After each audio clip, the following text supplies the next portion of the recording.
देखिए ये आपके पास ये फिगर है और इस फिगर में ये क्वेश्चन आपने दे रखा है और आपको निकालना क्या होगा, find the net capacitance. Net capacitance means वो ए और बी के बीच में जितने कैपेसिटेंस ऐड है इनका टोटल आपको निकालना है। एक बार अभी नेट कैपेसिटेंस फाइंड करना है। देखिए ये क्वेश्चन एंड टोटल चार्ज को भी आपको फाइंड करना है, ये Q।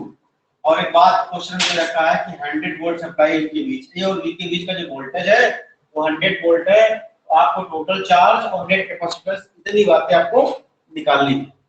अब कैपेसिटेंस निकालने के लिए यहाँ बहुत सारे क्रम लगे हुए हैं, हमें यहाँ ढूंढना होगा कि कौन सा कैपेसिटेंस सीरीज में है और कौन सा पैरेलल में। जब जैसे हम यहाँ से चलते हैं जैसे जैसे यहाँ आए, इस जंक्शन पर आए तो इसके रास्ते दो हो जाते हैं। यहाँ पर एक रास्ता ये निकल आता है, एक रास्ता ये चला जाता है। इस रास्ते में यहाँ से चलना स्टार्ट किया, ऐसे आया ऐसे आया ऐसे आया ऐसे आया यहाँ तक। इस जगह से इस जगह तक की अगर बात करें तो जितने कैपेसिटेंस आए हैं यहाँ पर लगे हुए हैं सारे एक ही रास्ते में हैं। देखा ऐसे चले फिर ऐसे आए फिर ऐसे आए, तो all capacitance are in the same path, एक ही रास्ते में है। यूं कह लीजिएगा अगर यहाँ कोई चार्ज देंगे तो सारे के सारे में चार्ज एक ही यहाँ पहुंच जाएगा। समझ रहे हैं ना? देखो यहाँ से जंक्शन आ, ये देखिए यहाँ के दो रास्ते हैं, एक रास्ता इधर आता है एक रास्ता इधर आता है। इसके बाद यहाँ कोई रास्ता नहीं मिलता है, सब भले टेढ़ा मेढ़ा हो गया लेकिन कहीं कोई कटिंग नहीं है। इसका मतलब ये और ये तीनों एक ही रास्ते पे आ गए या एक क्रम में आ रहे हैं। और ऐसे क्रम को हम कहते हैं सीरीज। तो यहाँ पर हम देख रहे हैं हमारा C2 C3 और C4 यानी ये वाला और ये वाला सीरीज में है।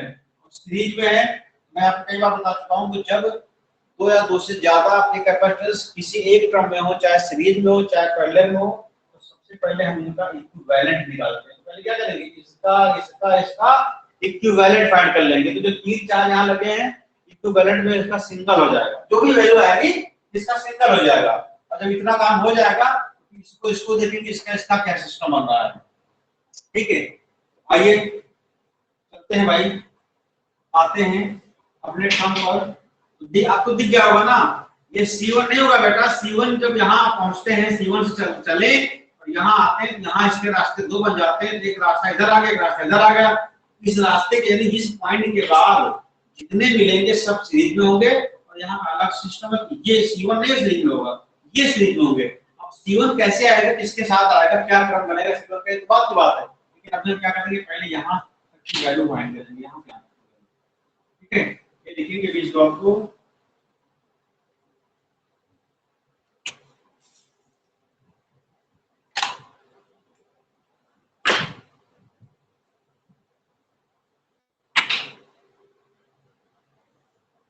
Since C2, C3 and C4 are in series, ये बेटा सीरीज में है क्योंकि एक ही रास्ते से आ गए तो इनका इक्विवेलेंट हम C डैश मान लेते हैं। तो C डैश इक्वल टू हो जाएगा 1/C2 plus 1/C3 plus 1/C4। क्योंकि सीरीज का सिस्टम ऐसे ही होता है। तो 1/C dash equal to 1/60 plus सारे 60 हैं 1/60 प्लस 1/60 इनको ऐड करेंगे तो 3/60 हो जाएगा। 3 हो जाएगा 3 जाएगा।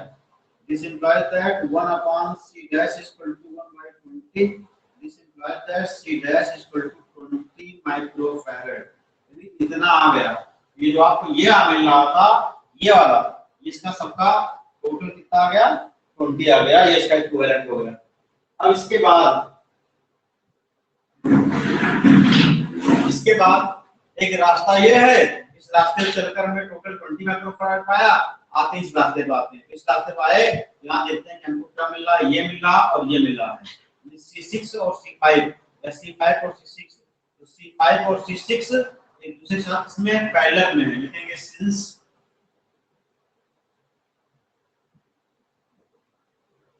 C5 and C6 are in parallel, ये पैरेलल है। पैरेलल तो इनके पैरेलल में क्या हो जाता है, पैरेलल को ऐड करते हैं direct C double dash equal to हो जाएगा C5 and C6। इसकी वैल्यू भी 10, इसकी वैल्यू भी 10, ये हो गया 20 माइक्रोफैराड। यानी आपका C सी डबल डैश जो आ गया ये हो गया कितना 20 न्यूयॉर्क हो गया, ये हो गया इधर का भी 20 इधर का भी 20। अब इधर और इधर 20, तो देखिए अब इनके रास्ते बात करें तो मिल कर रहा टोटल, देखिए 20 अगेन देखिए क्या मिलेगा, देखिए समझिएगा एक रास्ता ये इधर चले गए तो 20 मिल गया, एक रास्ता ये इधर चले गए तो 20 मिल गया, देखिए हमको ऐसे रास्ते मिल गए। देखिए ध्यान दें इस क्रम को देखिए हम ऐसे मान सकते हैं, देखिए ये हो गया, देखिए ऐसे ये हो गया और दूसरा रास्ता ये मिल गया। तो अब देखिएगा ये रास्ता ये मान लेते हैं इधर से ऐसे यहाँ तक आए, तो इधर से यहाँ तक आए तो रास्ता जाएगा इधर भी 20 हो गया, ठीक है। और इधर से चले इस रास्ते पर तो इन दोनों का भी क्या हमको 20 हो गया। अब देखिएगा हमारा ये देखिए ये हमारा क्या था सी डैश है, ये हमारा क्या सी डबल डैश है। तो देख रहे हैं इस फिगर के अकॉर्डिंग अगर हम देखना चाहें यहाँ से इसको P मान लो, इसको Q मान लो, तो P और Q इन दोनों के बीच की अगर हम बात करें तो PQ की बात करते हैं तो P और Q के बीच के जो आपका C डैश और C डबल डैश आया ये दोनों क्या है पैरेलल है। तो अगेन यहाँ कर रहे हैं C dash and C double dash are in parallel। अब ये पैरेलल में है बेटा, तो पैरेलल में है तो देखिए इनका ये डबल डैश हो गया, ट्रिपल बचा है तो triple dash C triple dash is equal to C dash plus C double dash. C dash की वैल्यू 20, डबल डैश की वैल्यू 20, इसकी वैल्यू हो गई कितनी 40 हो गई। तो C triple dash is equal to 40 microfarad. अब बेटा आपने क्या किया यहां से P और Q का नेट निकाल लिया, टोटल निकाल लिया। अभी देखिए C1 को हमने छुआ नहीं था, C1 पड़ा हुआ था, C1 पड़ा था, ये जो आपका जो बिल्कुल गुत्थी बची हुई थी इसको आपने पूरा सॉल्व कर लिया, इसकी वैल्यू कितनी हो गई 40 हो गई। अब इसकी वैल्यू 40 हो गई, अगर इसको हम लिखना चाहें तो लिखेंगे कैसे भैया, कुछ ऐसा ही तो फॉर्म है ये 40 न्यूयॉर्क ये हो गए, यहाँ ए है आगे और बढ़ रहे हैं तो इस पूरे का जो PQ के बीच का मान ले यहाँ P मान लेते हैं और यहाँ पर Q मान लेते हैं, तो PQ के बीच में जो टोटल मिल जाता नेट वो हमारा क्या हो गया 40 माइक्रोफैरड। ये हमारा P हो गया, ये हमारा Q हो गया, इसके आगे ये हमारा क्या हो गया B हो गया। तो अगर हम देख लें ये हमारा भैया C1 है, ये C1 है और ये C ट्रिपल डैश है। C1 C ट्रिपल डैश का सिस्टम देखें तो C1 और C ट्रिपल डैश अब किस क्रम में हो गए, ये सीरीज में हो गए। Again C1 and C triple dash are in series. अब सीरीज में भैया देखिएगा इसको हम टोटल इक्विवेलेंट C ले लेते हैं C, तो C इक्वल टू क्या हो जाएगा 1/C इक्वल टू हो जाएगा 1/C1 plus 1/C triple dash. 1/C1 की वैल्यू 1/40 प्लस 1/40, तो 1/C दैट इज 2/40, 2 1 जा 2, 20 जा 1/20 आया। अब यहाँ हम C की वैल्यू निकालें तो C क्या हमको मिलेगा, तो C इक्वल टू मिला 20 माइक्रोफैरड। ये तो भैया हो गया नेट कैपेसिटेंस, क्या हो गया नेट कैपेसिटेंस हो गया 20 माइक्रोफैरड। माइक्रोफैरड को फैरड में कन्वर्ट करना है तो 20 into 10 की पावर -6 फैरड हो जाएगा। ये जीरो हटाएंगे तो यहाँ हो जाएगा 5, तो C इज इक्वल टू हो गया 2 into 10 की पावर -5 फैरड। इस C की वैल्यू आ गई फैरड में, ये वैल्यू आ गई। क्वेश्चन में V दे रखा था 100 वोल्ट, क्वेश्चन में ही दे रखा है V 100 वोल्ट और आपको QV निकालना है। क्या निकालना है Q, तो Q यानी चार्ज Q क्या होता है इस क्रम में, charge Q is equal to होता है C into V। C की वैल्यू 2 into 10 की पावर -5 into 100, 100 मतलब यहाँ पर -3 हो जाएगा, 2 और प्लस हो जाएगा तो 2 into 10 की पावर -3 कूलम। ये हो गया चार्ज, ये चार्ज हो गया, नेट कैपेसिटेंस हो गया, ये दोनों चीज आपको फाइंड करनी थी। ये आपका आंसर हो गया। समझ आ गया, समझ आ गया। नोट कर लीजिए इसको, बहुत अच्छा क्वेश्चन भाई। देखिए ये है आपके पास ये निकालना आपको, ठीक है। ये 2 माइक्रोफैराड सब ये है आपकी, ये सीरीज है और ये इनफाइनाइट सीरीज है ये। और इस इनफाइनाइट सीरीज का जो नेट कैपेसिटेंस है ये आपको, ये इनफाइनाइट सीरीज है और नेट कैपेसिटेंस एक्स है, नेट कैपेसिटेंस एक्स है। और इस सीरीज को हम कहीं से रिमूव कर दे रहे हैं, नेट हमारा एक्स है, कहीं से रिमूव कर दिया, मान लो हमने ये रिमूव कर दिया, ये इतना हटा दिया,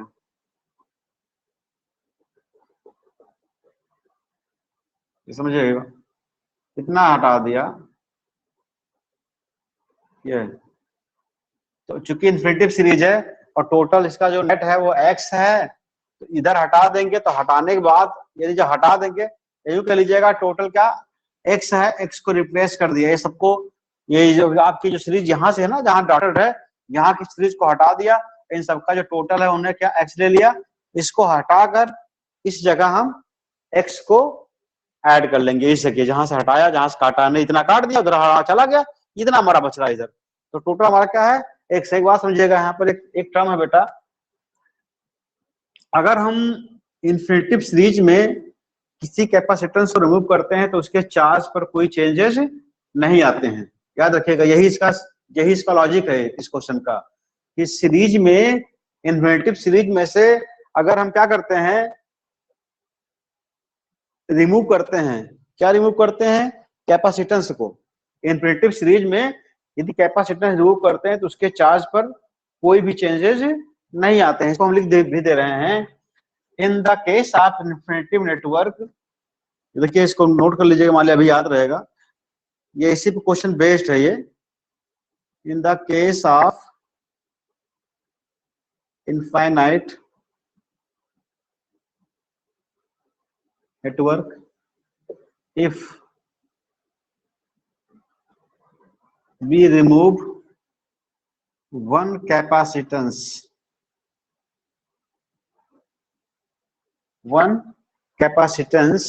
या one capacitor, then what, there is no change in its, then there is no change in its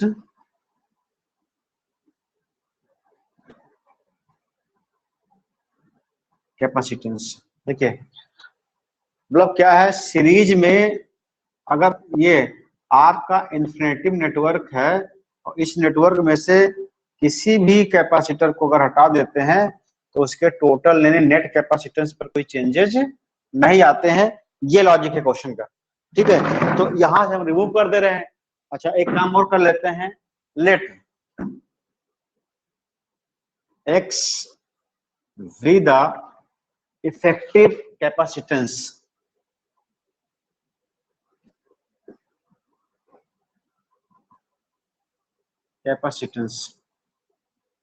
ये हमारा इफेक्टिव कैपेसिटेंस है।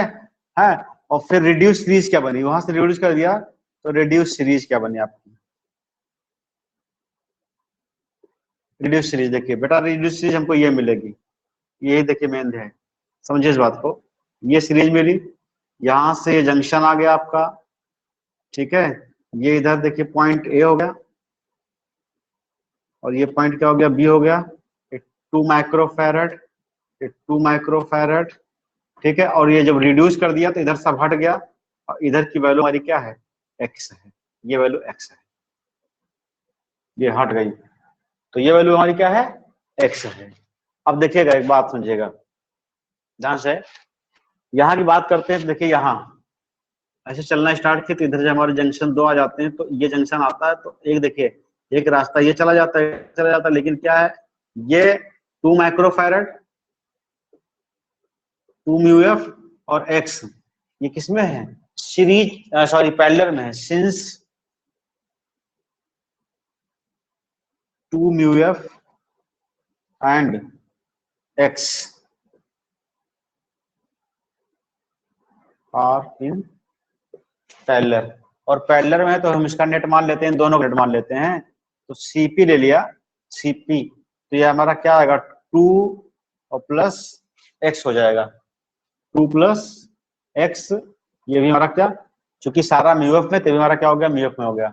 अब ये 2 प्लस x, अब देखिए जब इनका इसका कॉम्बिनेशन ले लिया तो ए बी किस तरह हो जाएगा, ए बी हमारा ऐसे हो जाएगा, नहीं ये हमारा ए हो गया, ये हमारा 2 माइक्रोफैरड, और इन दोनों का जो नेट आया था ये 2 प्लस एक्स म्यू एफ, ये इसके साथ में किसमें हो जाएंगे, सीरीज में हो जाएंगे, यानी ये टर्म को मिल जाएगा 2 माइक्रोफैरड, और ये हमारे किसमें हो जाएंगे, सीरीज में हो जाएंगे। एक बात समझिएगा, हमको पहले से पता लग गया कि इस टर्म में जो इन्फिनेटिव का जो इफेक्टिव है वो x है, तो भैया x यहां से लेकर चलेंगे तब भी x होगा, यहां वाले होंगे तब भी इफेक्टिव x होगा।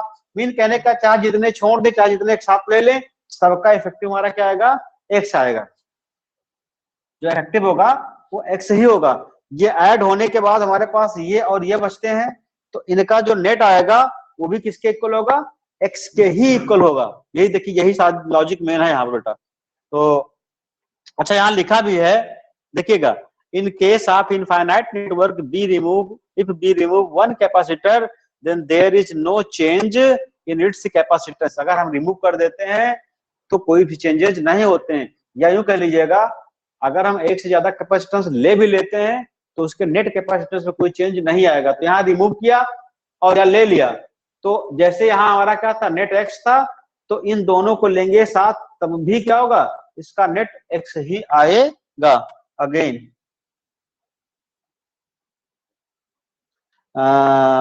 सिंस हाँ 2 म्यू एफ, अगेन 2 माइक्रोफैरड यानी 2 mu F and 2 plus x mu F are in series.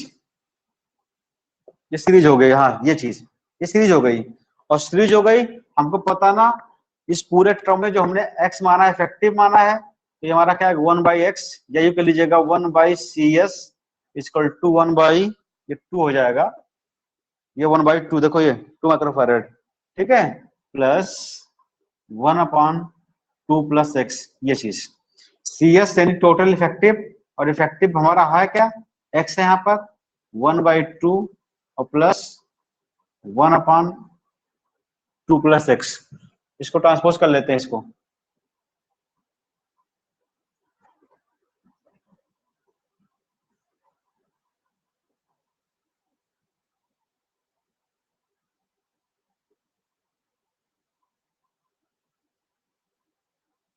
इसका इधर इंटू कर लिया, 2 plus x minus x equal to 1/2।